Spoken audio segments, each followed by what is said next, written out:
From our Toronto studios, this is the Muslim News on Muslim Network TV. Assalamu alaikum, I am Ahmed Ramadan.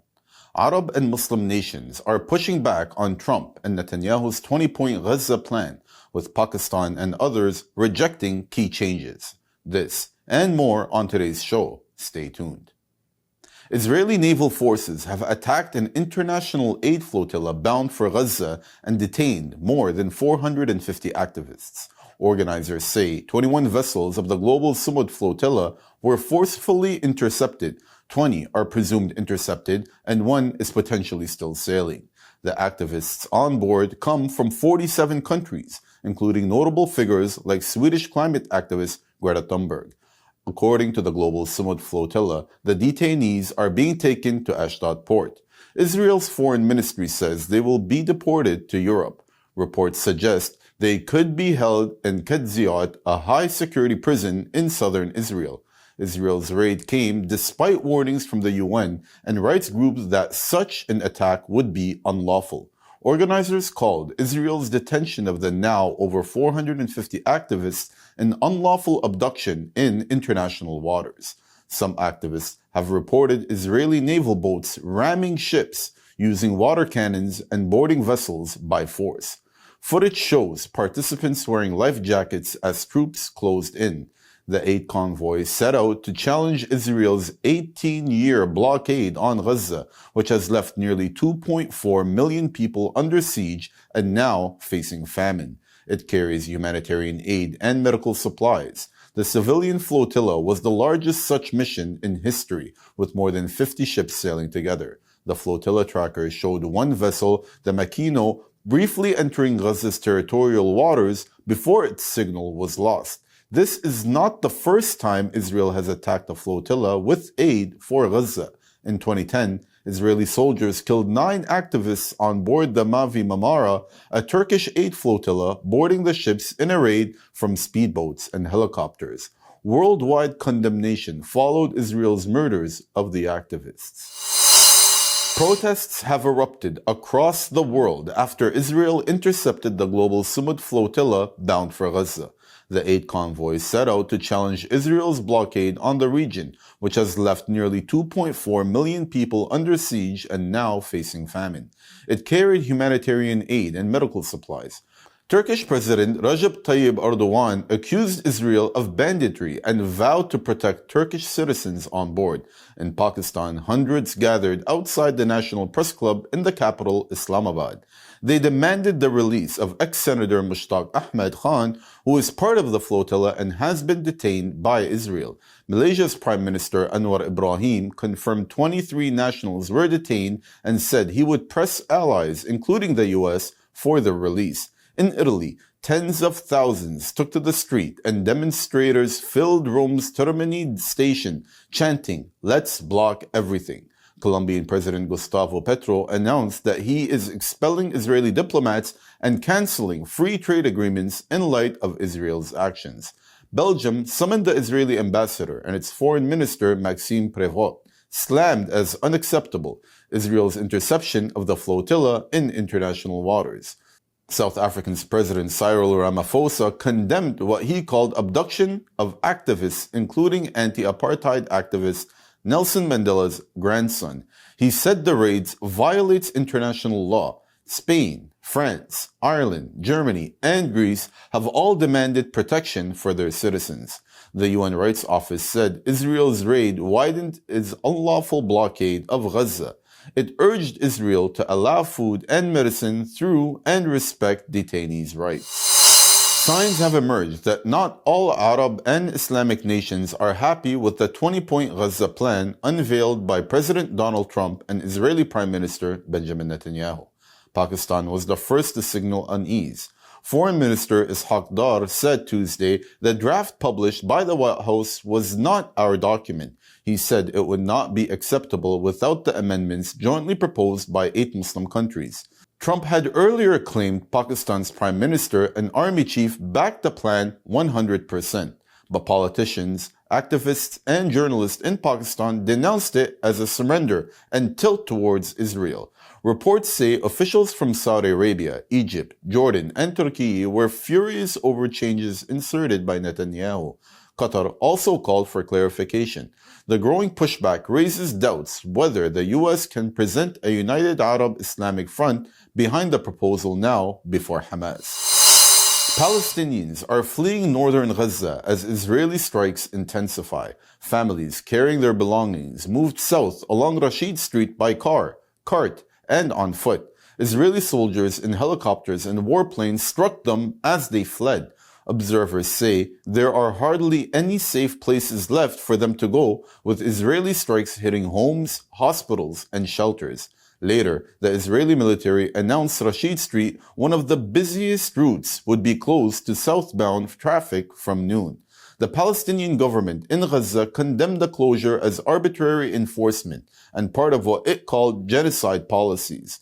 Israel's government has approved a plan to reoccupy Gaza, starting with Gaza City, which is home to nearly 1 million people. Since then, Israel's violence has destroyed residential areas and camps, sheltering displaced families. Israel has killed at least 66,000 Palestinians, most of them children, women, the elderly, and civilians since October 2023, with projections expecting the actual number to be in the hundreds of thousands. Human rights groups around the world and in Israel have called this a genocide. The International Criminal Court has issued arrest warrants for Israeli Prime Minister Benjamin Netanyahu and his former Defense Minister Yoav Gallant for war crimes and crimes against humanity in Gaza. The Anti-Defamation League, America's most prominent Jewish advocacy group, has deleted more than 1,000 pages of research on right-wing extremism. The database, known as the Glossary of Extremism, provided background on neo-Nazi groups, militias, and anti-Semitic conspiracies. It also documented links between mainstream groups and extremist figures. On Tuesday night, the ADL took the resource offline after pressure from right-wing influencers and repeated criticism from tech billionaire Elon Musk. Musk accused the ADL of targeting Christian and labeled it a hate group. In specific, the tech billionaire objected to the glossary's entry on Turning Point USA, a conservative organization founded by the late Charlie Kirk. The ADL claims entries were outdated and misused and has pledged to create new tools to track extremism and hate. However, observers say the sudden removal comes as the group faces donor backlash and staff resignations over its defense of Musk, even as he continues attacking the ADL online. President Donald Trump says he has told Defense Secretary Pete Hegseth to use American cities as training grounds for the military. He spoke at the Marine base in Quantico, Virginia. Trump said deployments were part of a war from within on crime and immigration. He blamed Democratic leaders for unsafe conditions in cities such as San Francisco, Chicago, New York, and Los Angeles. The president has already deployed troops to Los Angeles and Washington and said more would be sent soon to Memphis and Chicago. He also ordered Marines to Los Angeles during unrest tied to his immigration crackdown. Over the weekend, Trump directed the military to Portland, Oregon, calling it a war zone. But Oregon officials sued to stop the move, saying crime is down and there is no need for troops. A federal judge will hear the case Friday. Chicago's mayor and Illinois governor have also objected to Trump's plan. 2 killed, 3 injured in Manchester synagogue attack on Yom Kippur. Suspect shot by police. Details coming up after the break.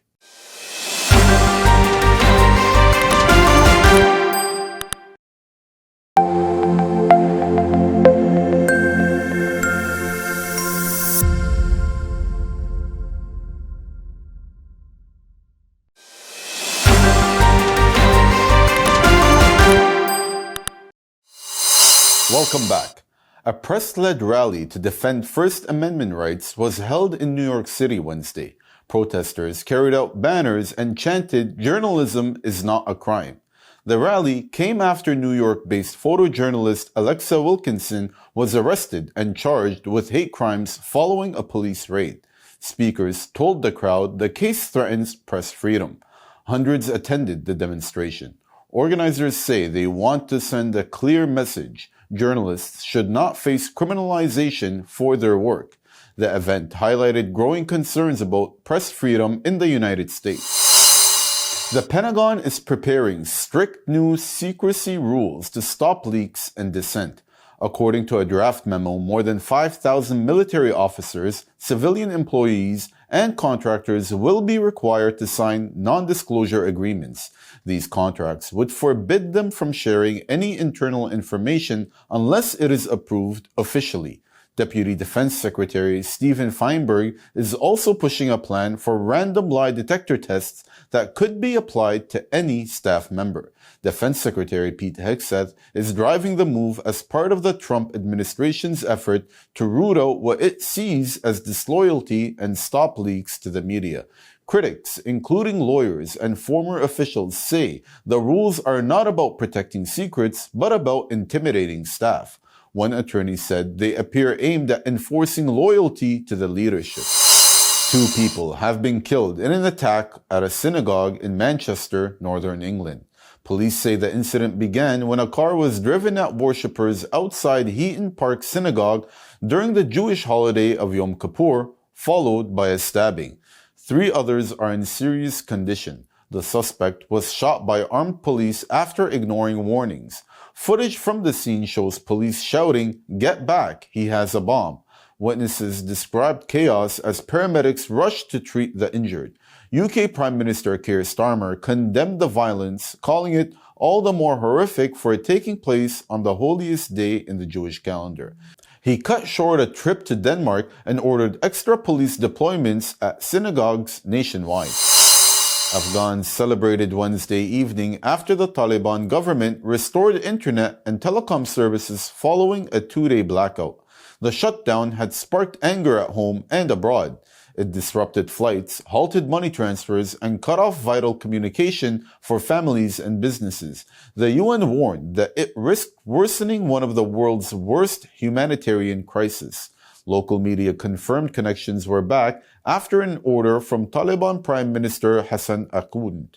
NetBlocks reported partial restoration of connectivity. In the capital, Kabul, hundreds of people took to the streets, cheering while speaking on their phones. The Taliban has not given an official explanation for the shutdown. A provincial spokesperson earlier claimed the internet was blocked to prevent what were called vices. For many Afghans, internet access remains their last link to the world outside. The US dollar weakened Wednesday as Washington faced a federal government shutdown. The dollar index, which measures the greenback against 6 major currencies, including the euro and the yen, slipped 0.27% to 97.19 by 1:35 p.m. GMT. That marks a 10% decline so far in 2025, the sharpest annual drop in 22 years. The last time the dollar fell this steeply was in 2003, when it plunged nearly 15%. The fall followed Congress's failure to agree on a temporary budget, forcing a federal shutdown. Economic disruption is expected as key agencies suspend the release of official data. Analysts warn the shutdown may deepen uncertainty in global markets. They say the dollar's slide adds renewed pressure to the American economy. Saudi Arabia is boosting its push into film production. On Tuesday, at the Cultural Investment Conference in Riyadh, officials announced 2 new film investments worth approximately $8.7 million. The deals involve foreign production companies, though details were not revealed. At the same event, the Saudi Film Fund confirmed it is rebranding as Riviera Content.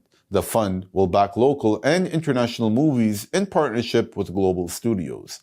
Saudi Arabia's Cultural Development Fund remains the main investor with 40% of Riviera's Content's $100 million capital pool. The country only reopened cinemas in 2018, but international producers are increasingly drawn to its growing film infrastructure, regional talent, and financial incentives. Analysts say that with the global studios cutting back after Hollywood strikes and streaming slowdown, Saudi Arabia hopes to position itself as a hub for movie making in the Middle East, diversifying its economy beyond oil. That's all from our Toronto studios. Thank you for watching Muslim News. We are a community channel dedicated to bringing you stories you can trust. Please like, share, and subscribe to our content. You can also comment to let us know what you think of our coverage. You can donate now by visiting muslimnetwork.tv/donate. For more content, keep watching Muslim Network TV. Salam.